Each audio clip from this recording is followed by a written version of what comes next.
Assalamualaikum dan selamat pagi. So pagi ni saya akan sharekan sikit cara pelaksanaan tugasan bagi kod subjek DUA 20032 untuk DSB dan 20062 untuk selain DSB lah. Okey. Dan baik, untuk slide yang pertama berkenaan dengan tugasan, you all akan ada 3 tugasan. Tugasan 1, tugasan 2 dan tugasan 3.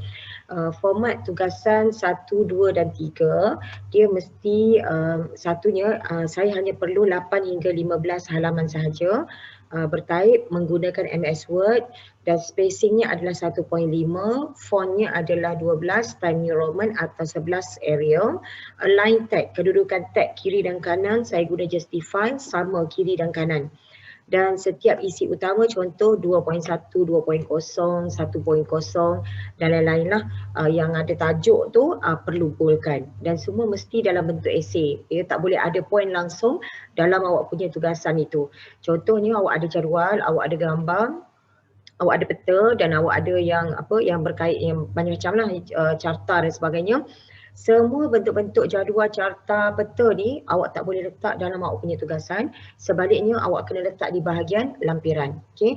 Jadi di bahagian lampiran nanti akan adalah contoh sebagaimana dalam format saya. Kalau you all boleh buka format tu balik, you all akan tengok saya dah letak asingkan gambar-gambar berada di bahagian lampiran. Bawah gambar di lampiran awak mesti letakkan sumber, ambil daripada mana lah. Biasanya URL internet lah. Okay? Baik, untuk tugasan keperluan tajuk dalam format template yang saya assignkan sekali dengan tajuk tugasan itu, antara yang adanya adalah penghargaan, isi kandungan, kemudian pengenalan. Okey, muka surat 8 tadi, 8 hingga 12 muka surat kan. Muka surat pertama dia akan bermula di 1.0, pengenalan, permasalahan dan objektif dia duduk dalam 1.0. Kemudian 2.0 adalah isi utama. Isi utama ni ada pelajar grup, dia akan ada hanyalah 2.1, 2.2, 2.3, 2.4 sahaja. Tapi ada pelajar sampai 2.6, 2.7, 2.8 pun ada. Sebab bergantung kepada sejauh mana awak dapat bahan dan awak membuat kajian terhadap tajuk awak. Okey, yang ketiganya adalah pendapat penulis. Isu berkenaan dengan topik. Isu berkaitan dengan topik, kalau contoh awak dapat topik berkenaan dengan kemerdekaan, kemudian awak nak cari isu semasa zaman kemerdekaan, tu memang susah lah. Sebab nanti awak nak kena cari akhbar-akhbar lama dan sebagainya. Jadi untuk memudahkan urusan awak, so saya syorkan awak mencari isu semasa yang boleh awak kaitkan dengan tajuk awak tu lah. Ya, sebagai contoh tajuk 1 kan parti-parti politik sebelum merdeka. Gabungan parti politik sebelum merdeka, wujudnya negara merdeka. Jadi sekarang ni ada tak gabungan parti politik tu? Jadi awak boleh ambil sebagai contoh isu lah. Okey. Yang keempatnya adalah pendapat penulis. Pendapat penulis ni adalah pendapat secara individu. Inilah yang akan membezakan markah awak dalam tugasan. Semua markah dalam tugasan sama kecuali markah di bahagian pendapat penulis. Sebab pendapat penulis ni dia bergantung kepada orang yang berada dalam grup tu dia tak sama. Contoh awak ada 4 orang, jadi awak akan ada 4 pendapat penulis. Ya, tak sama. Kemudian kesimpulan satu sahaja, kesimpulan ni biasanya rumusan keseluruhan berkenaan dengan tajuk. Kalau katalah awak buat tajuk parti politik, so apa rumusan awak tu secara overall keseluruhan. Mungkin awak boleh tengok keadaan politik masa kini, ya itu bergantunglah kepada kreativiti awak dalam menulis. Kemudian lampiran ni adalah gambar-gambar yang saya sebutkan tadi, rujukan ni adalah bahan yang awak guna. Bahan awak guna ada 3. Satunya adalah buku, yang keduanya adalah internet, yang ketiganya adalah akhbar. Buku ni awak nak cari kat mana? Sekarang zaman COVID kan, semua orang duduk kat rumah menghadap laptop ya, mencari menggunakan Google. Tapi awak boleh dapat sumber buku ni secara online atas talian. Awak boleh type buku tersebut, awak boleh baca abstrak buku, kemudian ada juga kertas-kertas persidangan ataupun jurnal juga boleh dimasukkan di bawah bahan buku tu. Jurnal tu yang macam mana? Macam contohnya awak dapat satu artikel dalam bentuk PDF, so ada tajuk, ada nama pengarang, kemudian ada dia punya abstrak dan sebagainya, so yang itu dikira sebagai tajuk buku.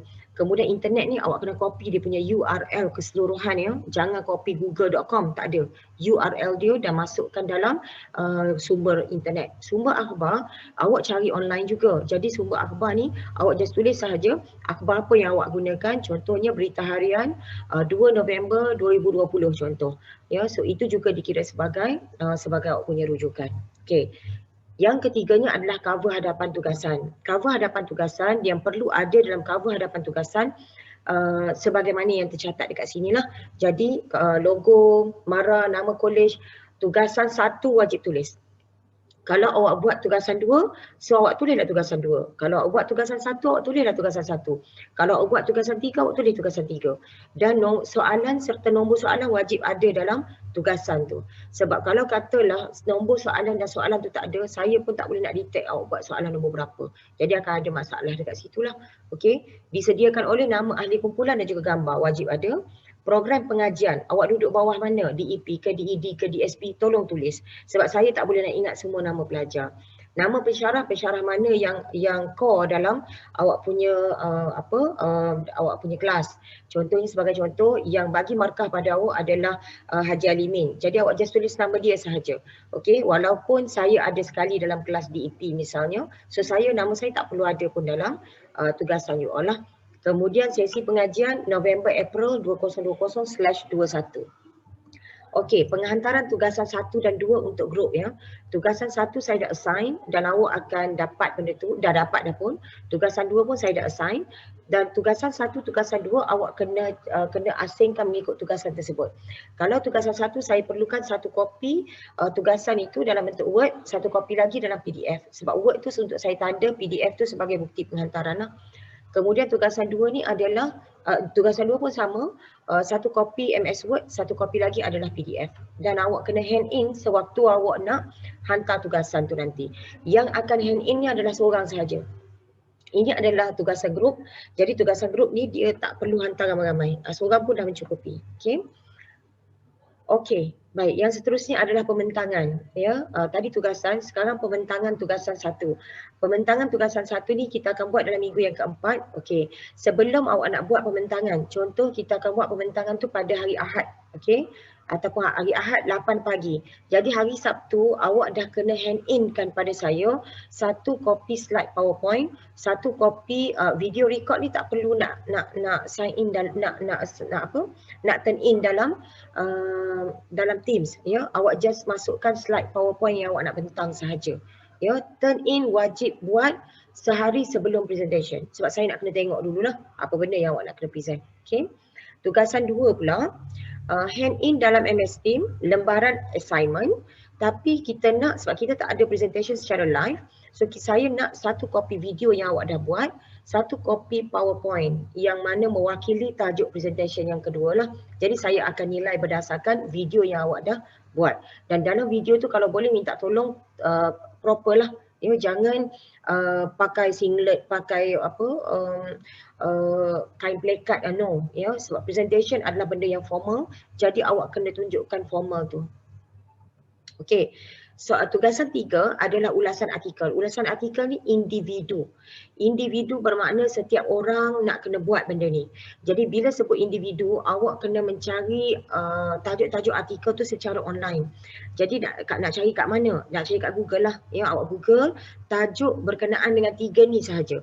1 tentang perlembagaan, yang kedua tentang dasar pembangunan, yang ketiga adalah agama dan kepercayaan. Jadi kalau kata awak nak pilih mana-mana artikel yang bersesuaian, so pilihlah ya artikel yang ada kaitan dengan 3 tajuk ini sahaja. Ya. Kemudian format untuk ulasan artikel. Okey. Format untuk ulasan artikel ni sama juga, cover depan dia masih lagi sama sebab dia tugasan. Format untuk menulis dia akan ada 3 bahagian. 1 bahagian pengenalan apa benda yang awak nak buat. Bahagian B adalah isi. Awak jawab je apa semua yang soalan yang saya dah letak kat situ. Kemudian soalan bahagian C ni adalah penutup. Ya, apa yang refleksi yang awak dapat daripada ulasan artikel tersebut. Dan ramai yang tanya saya, artikel ni macam mana puan? Artikel ni adalah penulisan dalam bentuk PDF dan berbentuk formal, sama ada journal ataupun kertas persidangan ataupun hasil penulisan, tetapi bukan di blogspot. Kalau di blogspot kita tak namakan sebagai artikel, akhbar pun kita tak namakan sebagai artikel. Akhbar tu lebih kepada kita kata itu adalah sebagai isu-isu semasa yang boleh dikaitkan dengan tajuk sahaja. Ulasan artikel awak mesti ada artikel kukuh yang awak guna.